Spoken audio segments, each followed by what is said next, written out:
Сәлеметсіздер ме, құрметті тыңдармандар, есімім Алмат, мен дәрігер-терапевт. Бүгінгі талқылайтын тақырыбымыз қалай үй жағдайындағы белдегі ауру сезімді 5 минутта жоқ қылып немесе азайтуға болады. Осындай лайфхакпен бөлісетін боламын.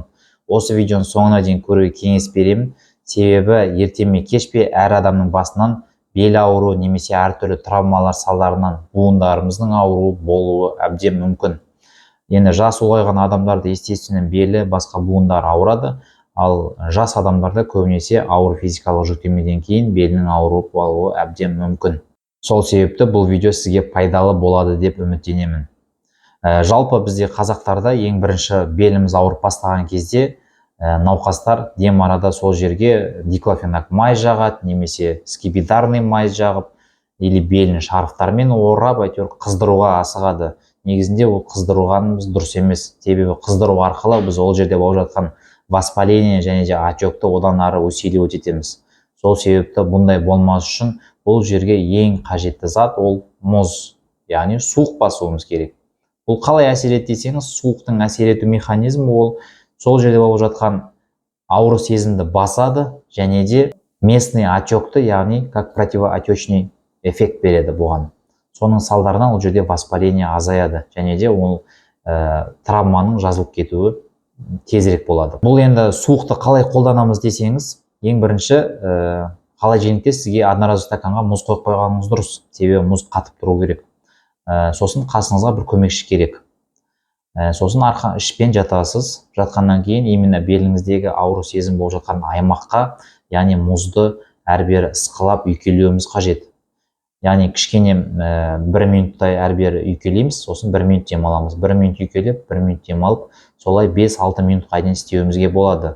Сосын 5-6 минут істеп болғаннан кейін оны сүртіп алып тастаймыз. Сосын дальше біз упражнение жасауымыз қажет. Қандай упражнение десеңіздер, яғни мысық иттің позасы. Ол үшін жаңа қолымызбен, аяқпен тұрып, осылай тұрып, белімізді жоғары көтеріп, түсіріп, жоғары көтеріп, түсіріп, осылай упражнение жасауымыз керек. Яғни беліміздегі бұлшықеттерге біз нагрузка түсіруіміз керек.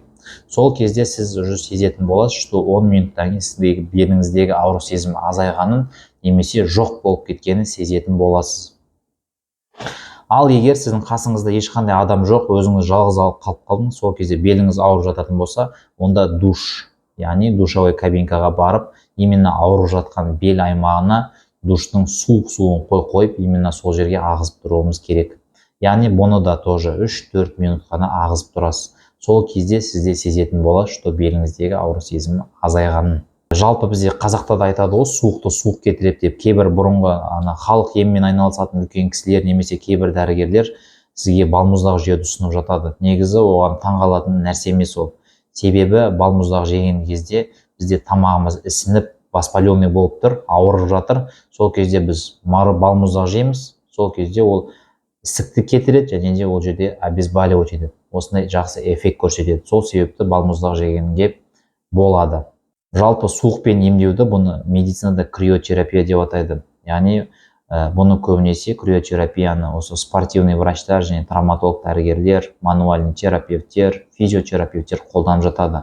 Арнайы кабинкаларда болады именно криотерапия жасалынатын. Ол жерде мұз болмайды енді, әрине ол жерде суықталған, яғни газовый парлар болады. Осындай газовый парлар жіберу арқылы арнайы сіздің буыныңызға солай суықпен емдеп жатады. Бұл яғни мұзды басу немесе суықпен емдеу тек қана сізде беліңіз аймағы ауырған кезде ғана емес, және де басқа жеріңіз ауырған кезде де қолдансаңыз болады. Мысалы үшін желкеңіз ауырса, беліңіз ауырса, артроз, артрит кезінде, буынның қабыну аурулары кезінде де қолдансаңыз болады. Одан ешқандай зиян ештеңе көрмейтін боласыз. Бірақ бірдеңені ескерген жөн, сіз осы процедураны қолданып болғаннан кейін сізге 10-15 минуттың ішінде ешқандай эффект бермесе, ешқандай пайда бермесе, онда келесі жолы бұл процедураны қолданбай қойғаныңыз жөн. Себебі кейбір адамдарға ол процедура жақпайды. Себебі адам ағзасы индивидуальный. Және де құрметті достар, осы процедураны жасап көріңіз. Жасағаннан кейін қандай нәтиже болды, соны осы комментарийға жаза кетіңіз.